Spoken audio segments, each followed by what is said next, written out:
می شوید. همچنین برایتان حادثه و واقعه ها،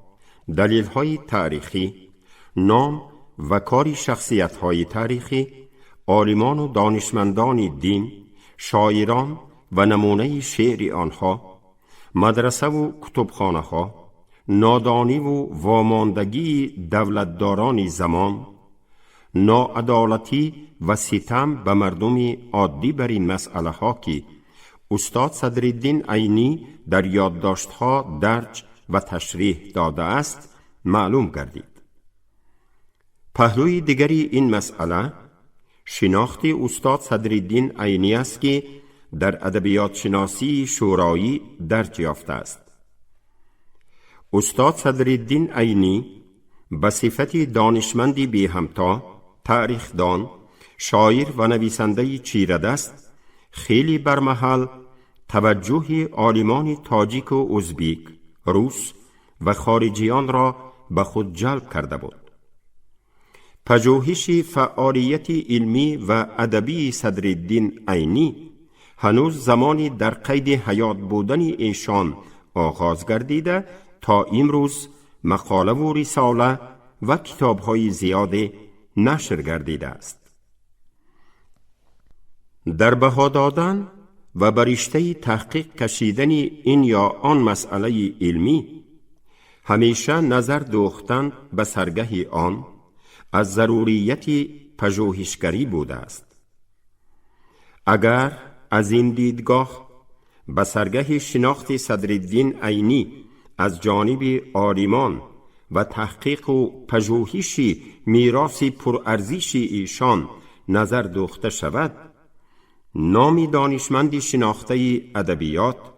پژوهشگری موشکاف و منقد یکرو و با جسارت صاحب تبرف پیش نظر می آید. با اعتبار نوشته پروفسور خدای نظر عصازاده،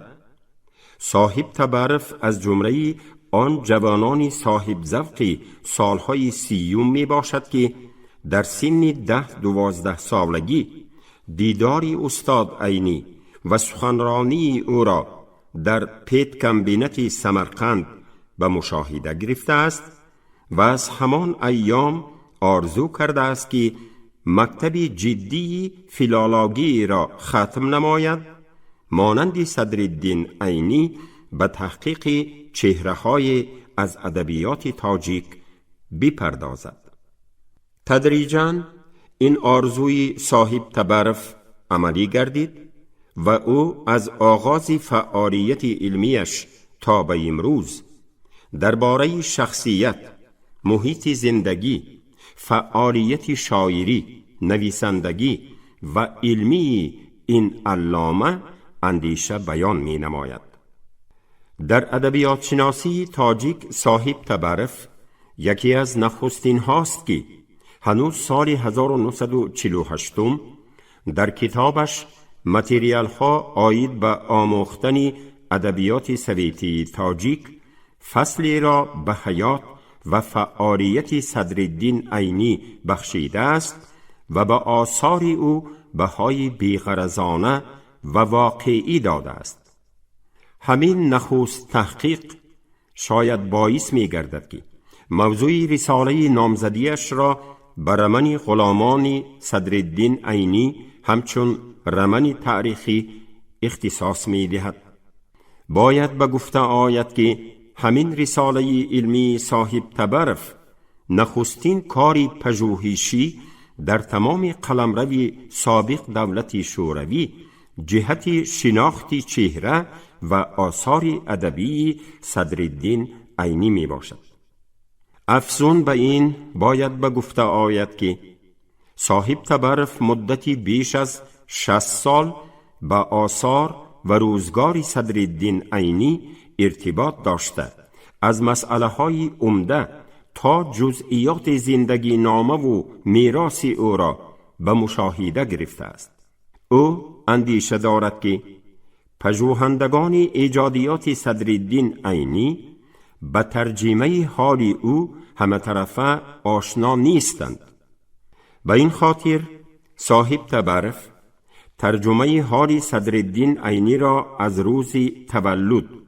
سال 1875 تا شناسایی به کتابی سردفتری معارف پروران آسیای میانه احمد مخدوم دانش نوادر الوقایع که در جهان بینی و افکار ادبی او انقلابی را به وجود آورده است موردی تحقیق قرار می دهد. صاحب تبرف مشاهده و آموزش و اندوخته‌هایش آید به صدرالدین عینی را در کتاب جمع‌بستی‌اش زندگی نامه صدرالدین عینی فراهم آورده است که نتیجه جستجو و پژوهش زیاده از 60 ساله او محسوب می یابد. این کتاب ارزشمند از 25 باب عبارت بوده، دایر به شجره نویسنده درباره سالهای بچگی، آید به تحصیل عینی در مکتب کهنه و در مکتب دخترانه، درباره اسلوب و اصول تربیت در عائله، آید به محبت صدرالدین خردسال به ادبیات بدیعی به ویژه به نظم، درباره سالهای تحصیل در مدرسه، آید به شناسایی عینی به نمایندگان پیشقدم ضیاییان، اینچنین آید به طبقه ها و گروه های گوناگون اهالی شهر بخارا و تومنهای امارت معلومات داده شده است. به سمع شما رسانیدن همین گونه دلیل های معتمدی به روزگار صدرالدین عینی ارتباط داشته اهمیت ویژه داشته، دایره فهمیش عینی شناسی شما را گسترش می بخشد و یک جایه با دلیل های از قرائت یادداشت ها شنیده اتان چهره و مقام قهرمان تاجیکستان صدرالدین عینی را برایتان روشن‌تر می سازد. مؤلف کتاب زندگی نامه صدرالدین عینی دانشمندی ورزیده صاحب تبرف چون ادامه دهنده کار و پیکار استاد خود در تحقیق ادبیات، نقد ادبی، اسلوب شناسی، رابطه های ادبی، ترجمه بدیعی و رشد مکتب و معارف ملی نقشی بارز گذاشته است. بنابراین تصمیم گرفته شد که رساله ایشان چون ادامه معرفی شخصیت و حیثیت استاد صدرالدین عینی برایتان قرائت گردد. مرتضی زین‌الدینف، ادبیات شناس، ددسنت، استاد دانشگاه ملی تاجیکستان.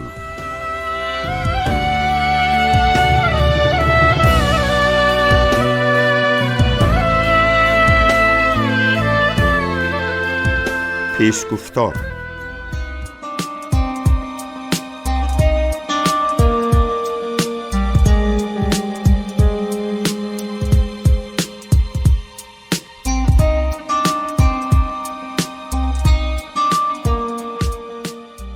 درباره حیات و ایجادیات صدرالدین عینی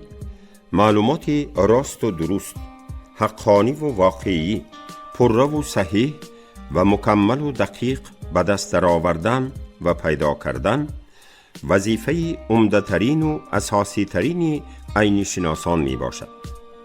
تا حال از جانب یگان عینی شناس نه شجره و نه هر روز و هر ماه و هر سال و عموماً خرونولوژی سالنامه زندگی، طرز روزگذرانی، مناسبت‌های انسانی، اجتماعی و جمعیتی و شخصی، رفتار و کردار، خلق و اطوار و دیگر خصلت‌های فردی صدرالدین عینی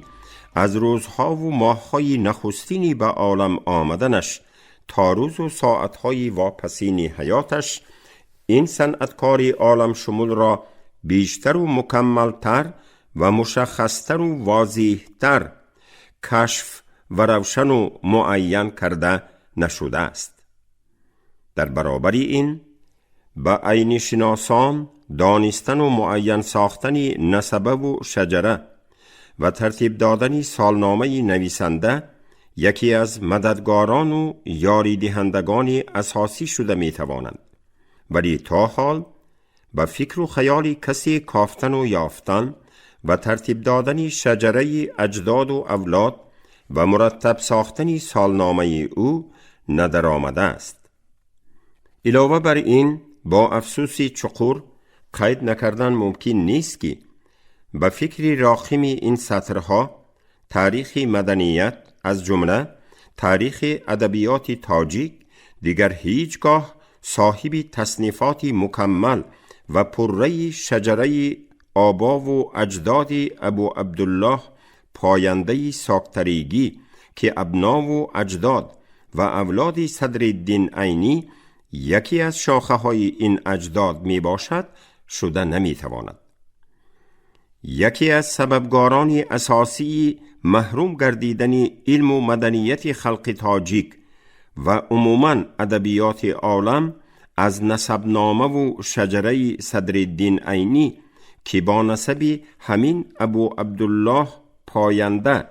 علاقمند است، حادثه های فاجعه‌ای سالهای 1937 1939 حساب می یابند. در سال 1937 پسر برادر بزرگ عینی صدرالدین محی الدین خواجه مصلح الدین خواجه که از روی عنعنه اجدادی همچون فرزندی کلان این اولاد سالنامه تصنیفات شجره اجدادشان را در دست خیش نگاه می داشت، از خوف آدمان دلسیاه این دوره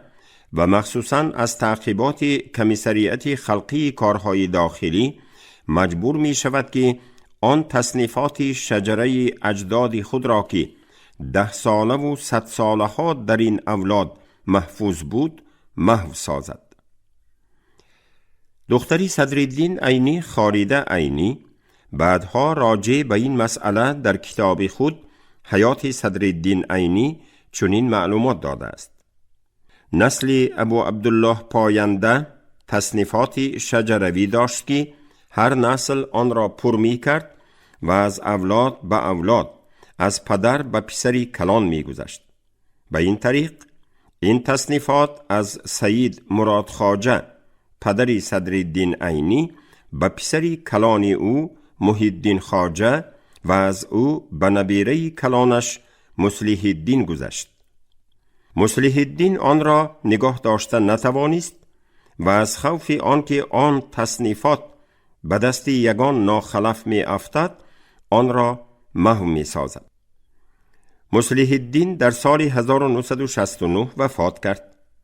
ما حالا معلومات پره درباره تاریخ نسلی که از ابو عبدالله پاینده آغاز می یابد نداریم. مؤلف این سطرها در اینجا کوشش به خرج می برد که تنها اندکی هم باشد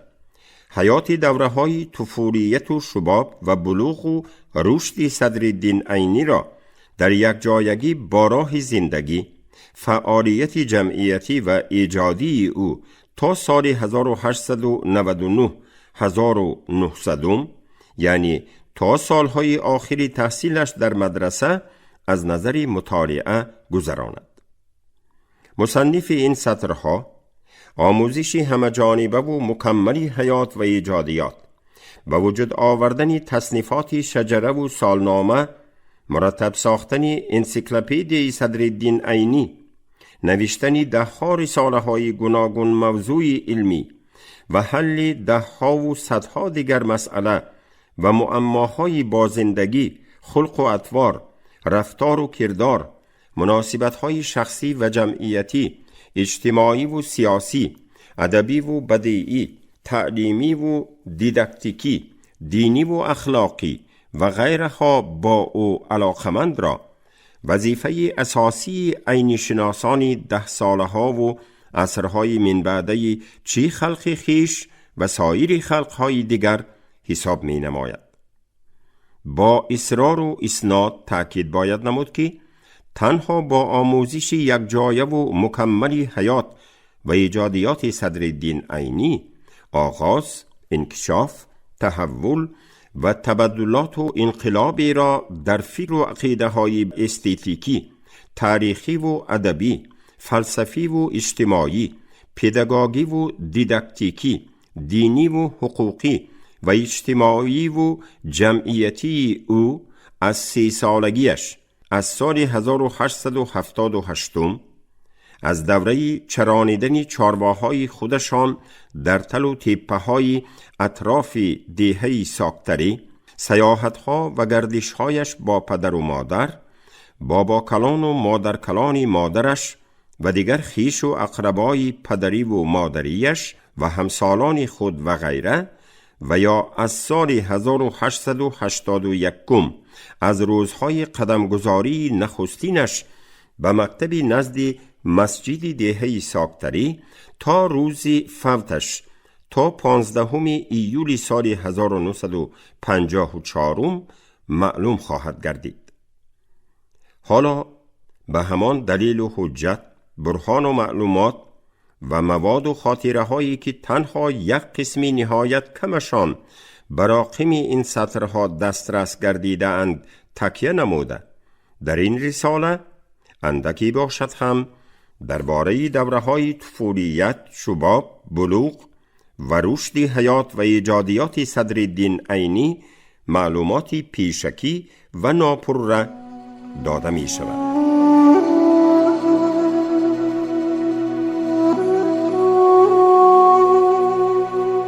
شجره صدرالدین عینی.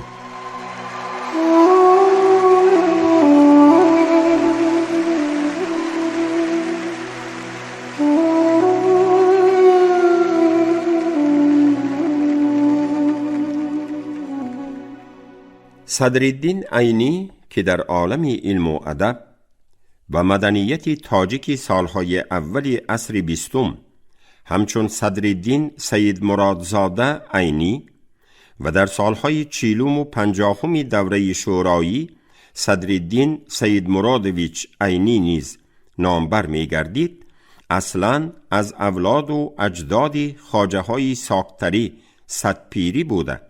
در اصل سید صدرالدین خواجه نام داشت. او پسری سید مراد خواجه بود که بعدها به تخلص عینی مشهور عالم متمدن می گردد. تا کنون در اکثر حجتهای رسمی، دولتی و حکومتی روز و ماه و سال تولد سید صدرالدین خواجه پسر سید مراد خواجه یعنی صدرالدین سید مرادویچ عینی 19 ربیع الثانی 1295 هجری یا با حساب کهنه میلادی 2 اپریل و با حساب نوی میلادی 15 اپریل سال 1878 و زادگاهش قشلاق سوقتری شورای قشلاق بلدی سابق تومن غجدوان امارت بخارا به قلم داده شده است. استاد عینی در اصل یا در آخر ماه ربیع الاول یا در آغاز ماه ربیع الثانی سال 1292 هجری، ماه‌های اپریل یا می سال 1875 میلادی به عالم آمده است. خود او در حجت‌های رسمی علل خصوص در پاسپورت شناسنامه اش 3 سال خردسال قید گردیدن سنش را چی در صحبت‌های شخصی و چی در بعضی نامه و ترجمه های حالش هنوز در هنگامی در قید حیات بودنش بیان کرده بود. چنانچه صدرالدین عینی 23 نوامبر سال 1934 در ترجمه حالی به ابوالقاسم لاهوتی ارسال کردهش چنین نوشته بود: من در سال 1878 موافق حجتها، اما در حقیقت در سال 1875 تولد یافتم. ارخیو لاهوتی، انستیتوت زبان و ادبیات به نام رودکی، فاند 16، واحد حفظ 2، ورق 1. بعدتر عینی در سال 1947 به ادیبان ازبک ادهم همدم و نظرمت نوشته بود. در حقیقت حاضر من 72 ساله باشم هم در اساسی پاسپورت 69 ساله ام. نظرمت مهربان مربی سویت تاجیکستانی 19 اپریل 1978. در نمونه ادبیات تاجیک صفحه 435 با عیب حروفچین سال تولد صدرالدین عینی به جای 1292 هجری 1296 هجری چاپ گردیده است. در نوشت رقم‌های عربی 2 و 6 که قریب با هم مانندند، حروفچینان 1292 را در شکل 1296 آورده اند که آن به کلی خطا می باشد. اکنون وقتی آن رسیده است که ماه و سال تولد صدرالدین عینی را نه 15 اپریل 1878 بلکه 15 اپریل سال 1875 شماریم. حولی اولاد سید مراد خواجه در مرکز دهه ساکتری در نزد مسجد آن دهه جای گرفته بود که این را یکی از نشانه های آبرومندی اولاد و اجداد او حساب نماییم خطا نخواهد شد. آن حولی سید مراد خواجه از حولی های درون و بیرون عبارت بود. در نوبت خود حولی بیرون با چارباغ مسجد دهه همشفت بود که آن تا زمان ما محفوظ مانده است. همین دهه قدیمه ساکتری صدپیری اینچنین تومن مشهوری غژدوان و بعضی دیگر تومنهای بخارای باستانی در مدتی 100 ساله ها علما و ادبا، فقیهان و متفکران و صنعتکاران و رامشگران مشهور را به عالم داده بودند. در آخر عصر 19 صدرالدین عینی به قطار یکی از چنین بزرگان این محل داخل می گردد که او بعد از یک چند 10 ساله ها با ایجادیات واقعی و ریالیستی خود عقل و دل میلیون ها میلیون مردم عالم را تسخیر می نماید. در طول زیاده از 60 سال به تشکل و انکشاف دانش و معرفت، فعالیت ایجادی و بدیعی، عقیده و جهانبینی، فلسفی و اجتماعی، دینی و تاریخی و ادبی و بدیعی و مخصوصاً به شخصیت صدرالدین عینی از یک طرف، مرکزهای بزرگ علمی و ادبی و دینی آسیای میانه بخارا و سمرقند و غژدوان از طرف دیگر، تحصیل در مدرسه های بخارا و علل خصوص اشتراک فعالانه او در محفل ها و جمع آمدها و شبنشینی ها و ملاقات های ادبی و بدیعی و سیاسی آخر عصر 19 و آغاز عصر 20، مطالعه و محاکمه صدها اثرهای ادبی و بدیعی، دینی و حقوقی، تاریخی و فلسفی راجع به بعضی مسئله های تاریخ، منطق، حقوق، فقه، هیئت، دین و مانند آنها از طرف سیوم، شناسایی با بسیار مجله، جریده و روزنامه و آثاری بدیعی قسم از همزمانانش به زبانهای تاجیکی، عربی، ترکی، تاتاری، ازبکی، چغتایی و غیره، و از طرف چهارم دوام و انکشاف دادن همه عنعنه‌های بهترین نمایندگان اولاد خود از جمله سیدها و خواجه‌های با معرفت و دانشمند ساکتری صدپیری و دیگر عامل‌های پرقیمت و سود بخش تأثیر و مدد کلان رساندند. علاوه بر این، چی روح خودشناسی و آزادی دهی، اعتراض بیان کنی و مطیع دیگران نبودن و نشودن و چی معرفت ناکی و دانشندوزی، علم و مهنت دوستی به مردم غژدوان از جمله به اهالی ساکتری، به ویژه به اولاد و اجداد سید مراد خواجه خاص بود. همه این خصلت و رفتارها، خصوصیتها و خلق و کردار مردم غژدوان به سید مراد خواجه بی تأثیر نمانده بودند. چنان که در بالا قید گردید، عالمیان بعد از سال 1937 از معلومات راجع به ابنا و اجداد صدرالدین عینی محروم می گردند. خود صدرالدین عینی در تقریضش به تاریخ مختصری خلق تاجیک نام اثری باباجان غفوروف، اثری میر محمد میر حسین بن مولانا پاینده ساکتریگی جامع الفضائل را که با گفت مقرز همزمان خانهای شیبانی از جمله عبیدالله خان و عبدالله خان بود و تألیف آن را گویا در سال 1015 هجری 1606 1607 میلادی به آخر رسانده بوده است یادآور می گردد. همین میر محمد میر حسین بن مولانا پاینده ساکتریگی بود که شخصی مشهوری از عراق به بخارا آمده مولانا یوسف قره‌باغی را در مباحثه راجع به مسئله های فلسفه و نجوم زمان مغلوب می سازد. نتیجه همین مباحثه و مناظره به آن می آورد که مولانا یوسف قره‌باغی یک عمر میر محمد میر حسین بن مولانا پاینده را شیخ خیش حساب می کند.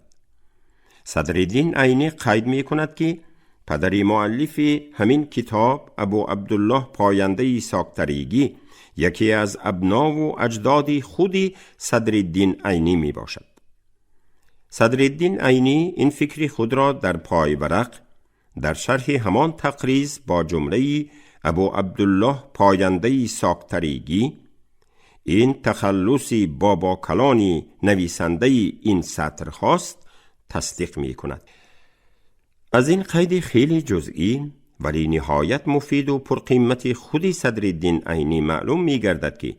ابو عبدالله پاینده ساکتریگی و میر محمد میر حسین بن مولانا پاینده ساکتریگی متعلق به اولاد و اجداد سید مراد خواجه خودی صدرالدین عینی و تمام خویش و تباران پدری او می باشند. تأکید باید نمود که حالا هم بعضی از نمایندگان اولاد و اجداد صدرالدین عینی در قید حیاتند که از آنها موادهای با حجت و دلیل مفید به دست درآوردن ممکن بوده است. بنابراین جستجوی نمودن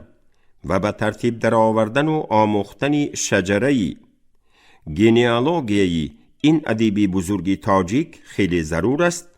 و اجرای این کار را در هیچ حالت به توقف